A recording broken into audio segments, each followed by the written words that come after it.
8 p.m. on our studio clock in Accra, Douala, and its news are on Spectrum Television. Making headlines tonight, September 25th, 2021, the Sawa community in and out of Douala have gathered at the Place de Beseke here in Douala to pay their final homage to the Majesty Dean Dika Akwa, Superior Chief of the Canton Akwa Kings of Bonambela, who passed on to eternity on December 8, 2020. This ceremony was highly attended by a host of dignitaries, government officials, administrative authorities, and other traditional rulers who came all the way from different regions to live this moment. This story is in full and more will be yours in a moment. Good evening, ladies and gentlemen. Thanks for joining in on the 8 p.m. Balingo Primetime Newscast on Spectrum Television. We'll kickstart right away in the French language with Makeda Lidinyotom. Bonsoir, Makeda. Bonsoir Christelle Assec, mesdames, messieurs, bonsoir. Politique pour ouvrir ce journal. Du rififi dans les rangs des militants du Rassemblement démocratique du peuple camerounais RDPC. Le renouvellement des membres des organes de base est en cours et des voix s'élèvent déjà et de part et d'autre pour crier à la fraude. Oriane Donken a préparé pour nous ce soir une mouture contenant les différents relevés ça et là. Reportage. Jamais le mot fraude n'aura autant été utilisé en si peu de temps. Le renouvellement des membres des organes de base du Rassemblement démocratique du peuple camerounais a démarré le 7 août dernier et se poursuit en entraînant avec lui son lot d'événements.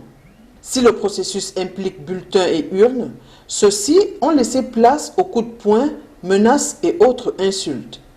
Les jours se suivent, les localités changent, mais le problème demeure, des soupçons de tripatouillage. À Marois, dans le Diamarais, ce sont de fausses cartes du RDPC qui ont été interceptées en vente à 250 francs la pièce. Pendant ce temps à Minganga, dans la Damawa, le passage en force d'une nouvelle liste par certains cadres entraîne une bagarre généralisée. Bagarre également dans le Djaïlobo quelques jours plus tôt, où des militants mécontents du passage d'une liste en sont venus aux mains. Plus tard dans la soirée, le domicile du sous-préfet de Bengbis a été incendié. Jusqu'à présent, rien ne certifie que les auteurs de cet acte sont des militants du RDPC. Lundi dernier, des barricades ont été posées sur la nationale numéro 4, au lieu dit Kong Yambeta, c'est dans le Baminoubou, région du centre. Des militants du parti de la Flamme dénonçaient ici la répartition illégale des places au sein des bureaux de base. Ambiance similaire dans le Vouri, où l'on parle de bourrage d'urnes. Il y a eu beaucoup d'irrégularités qui ont fait face surtout dans certains centres de vote, qui n'ont pas permis à ce qu'il y ait égalité de chance. Il y a égalité de chance dans le sens où la commission n'a pas fait son travail comme il se devait. Les heures de vote n'étaient pas respectées. L'ouverture des centres de vote n'étant pas respectée, il y a eu bourrage des urnes. Non loin de là, ce sont des noms qui manquent à l'appel. Comme vous le constatez si bien, nous sommes dans le sous-centre de Mbam-Orondo.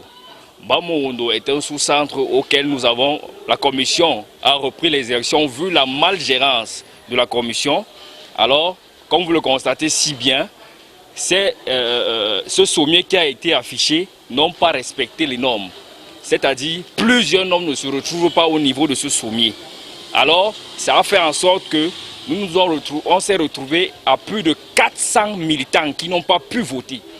Pour cela, c'est une raison très valable pour laquelle nous n'avons pas été élus. Pour ce fait, nous réclamons la justice. Ces militants à l'unanimité veulent que ces opérations soient reprises. Nos attentes, c'est la reprise et la reprise des élections. Nous voudrions l'annulation totale des élections, des renouvellements des organes de base dans les trois de RDPC, OFRDPC et OJRDPC. Il faudrait qu'on recommence des élections dans des endroits cités dans des vidéos, comme chez moi à Babylone. On doit recommencer les élections. Chez mes collaborateurs aussi du côté de Mbamé-Wondo, on doit recommencer les élections. Au centre, au cas où on ne recommence pas, on a lancé des requêtes, on attend la décision des requêtes. Mais il faudrait déjà que tout le monde sache que les candidats sortants ne doivent pas s'autoproclamer. Bien que certains menacent de quitter le navire RDPC si rien n'est fait, d'autres ont déjà déposé des requêtes en annulation. Parlons économie à présent. L'État du Cameroun a perdu près de 17 milliards de francs CFA à cause de la corruption. Dans le rapport 2020 de la lutte contre la corruption dans notre pays, l'on apprend que les atteintes à la fortune publique n'ont pas connu de ralenti. Inès Pangan. En 2020, l'État du Cameroun a perdu près de 17 milliards à cause de la corruption. Dans le détail, il s'agit de près de 16 milliards de préjudices pour les affaires relevant de la justice et d'environ 480 millions de francs CFA résultant d'une vingtaine d'actions par voie d'intervention rapide. Dans cette rubrique, le rapport sur l'état de la lutte contre la corruption au Cameroun en 2020 précise que ce sont entre autres des missions d'investigation menées à la suite de dénonciations relatives à la corruption dans la sélection des candidats à l'offre de bourse marocaine au ministère de l'Emploi et de la formation professionnelle, d'abandon de postes et de perception de salaires indus par certains enseignants du lycée d'Elixono à Yaoundé, de la corruption au centre des impôts des moyennes entreprises de Ngaoundéré, et de malversations financières dans la réfection et le renouvellement de certaines infrastructures de l'aéroport international de Garoua. Dans le rapport 2020 de la lutte contre la corruption au Cameroun, rendu public par la Commission nationale anticorruption, on apprend que sur la base de dénonciations, le secteur des transports figure en tête des plus corrompus, suivi des affaires foncières, des forces de maintien de l'ordre, des finances et de la justice.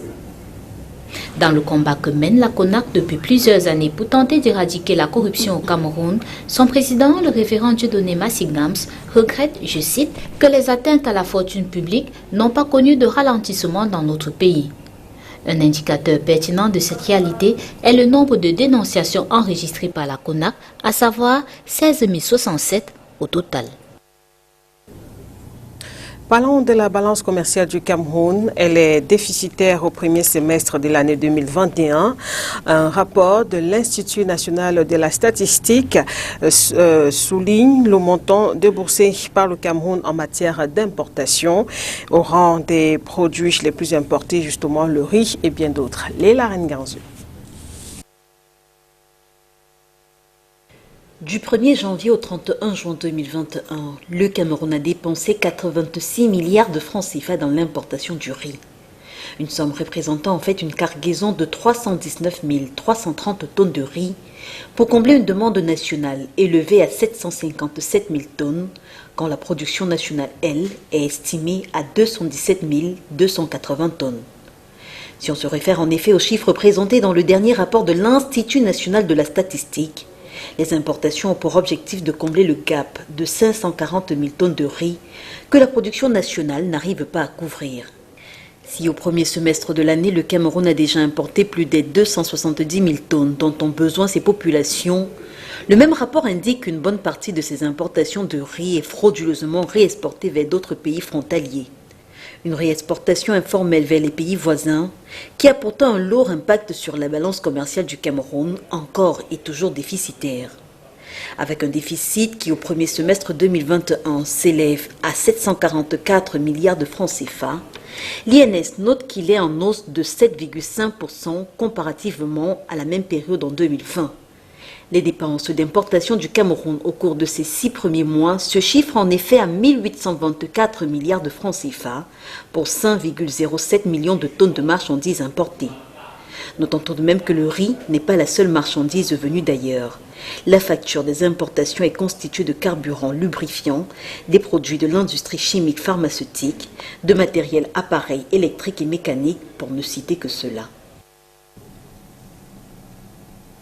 And on to this human interest story, applying the Sikakao Road in Douala is a nightmare for road users, as the bad state of the road is making circulating on such roads very difficult for vehicles and even bike riders. According to our reporter, Catherine Cornet, this road has been in this degrading state for quite a while now.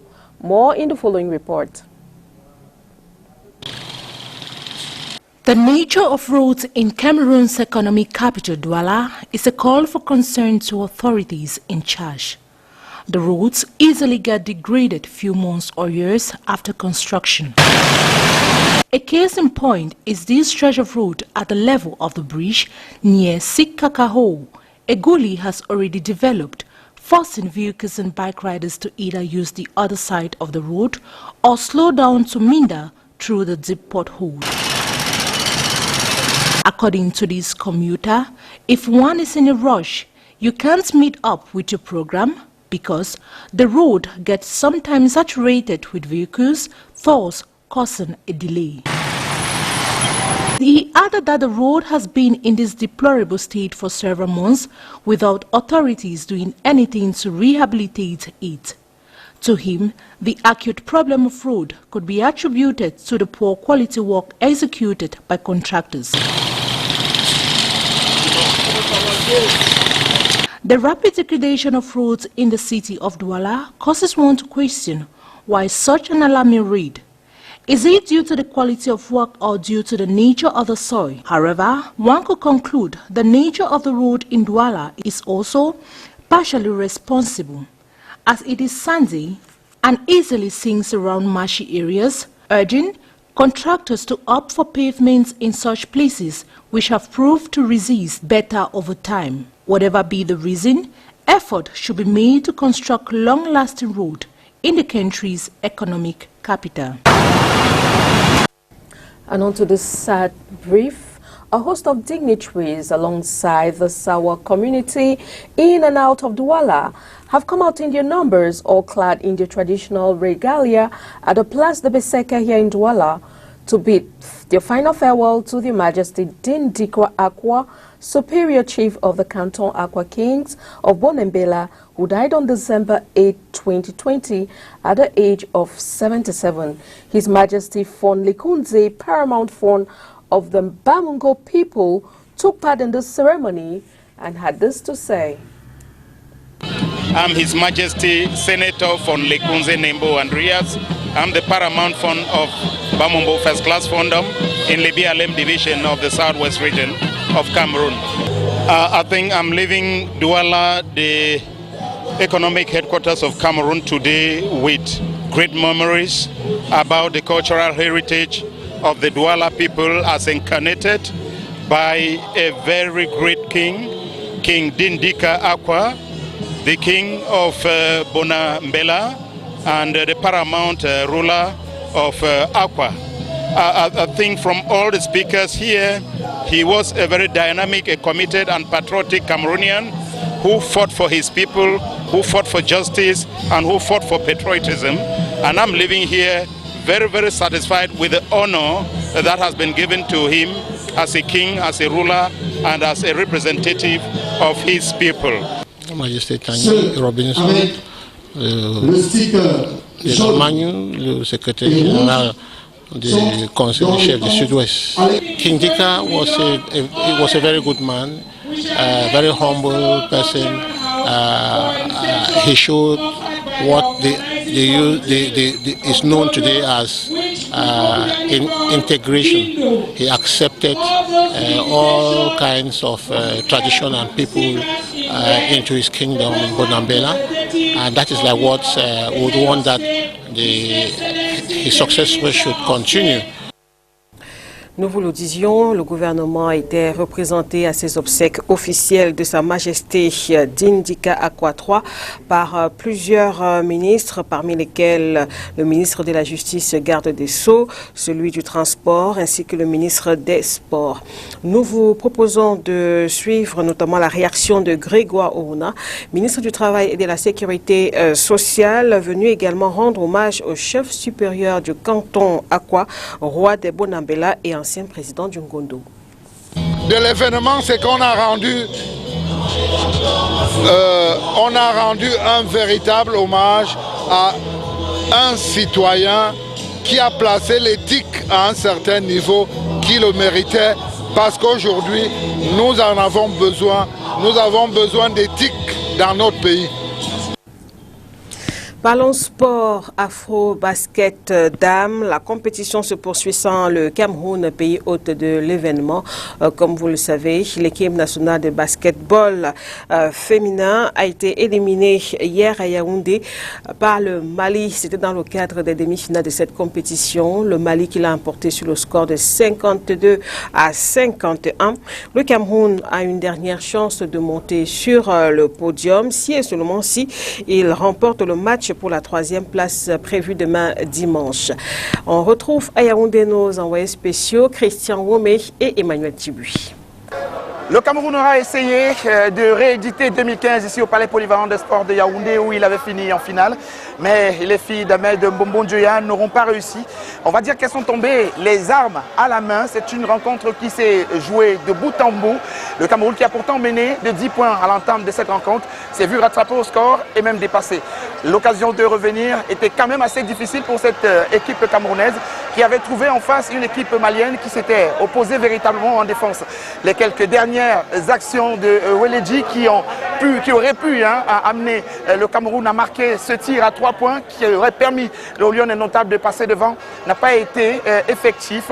On a eu d'ailleurs 2 rebonds offensifs à 2 points pour pouvoir ramener le score à égalité. Malheureusement, c'était pas un jour pour le Cameroun.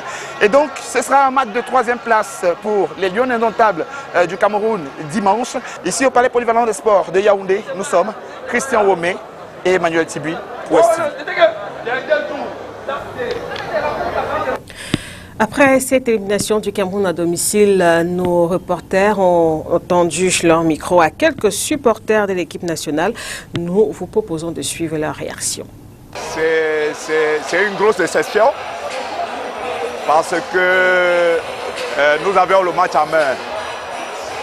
Jouer contre le Mali qui est vice-champion du monde junior et arriver à ce niveau, comme je l'ai toujours dit, c'est une question de programme.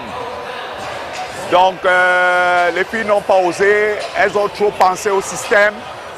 Elles n'ont pas osé prendre le tir parce qu'elles ont respecté les consignes du coach.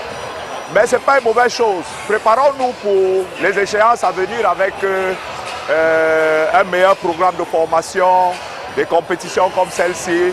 Je pense que d'ici 2-4 ans, on va arriver en finale et on va gagner. Je suis vraiment dépassé, mais les filles sont bien battues. On a une bonne équipe. Tout ce qu'on peut leur demander, c'est le travail. Travail, continue à travailler. On a beaucoup à faire, la guerre n'est pas finie. C'est rien.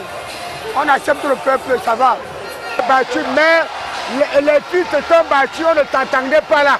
À ce niveau, puisque nous sommes à 52 plus 51. Et les filles se sont battues, pour moi, elles ont très bien joué. Donc, un match de foot, il y a toujours un perdant, il y a toujours un gagnant. Donc, on ne s'attendait pas à arriver à ce niveau, mais c'est bon. Les filles, beaucoup de courage pour le Cameroun. La finale de l'Afro-Basket Dames 2021 au Cameroun opposera donc demain le Mali au Nigeria, vainqueur du Sénégal en demi-finale. C'est avec cette information sportive que nous refermons cette édition bilingue du journal. Mesdames, Messieurs, merci de nous avoir suivis. Excellent week-end à vous. Excellent week-end, Christelle Asek. Have a blessed weekend, Makedali Dinatom. Good night, televiewers. Have a blessed weekend in company of programs on Spectrum Television. Thanks for watching. Bye-bye.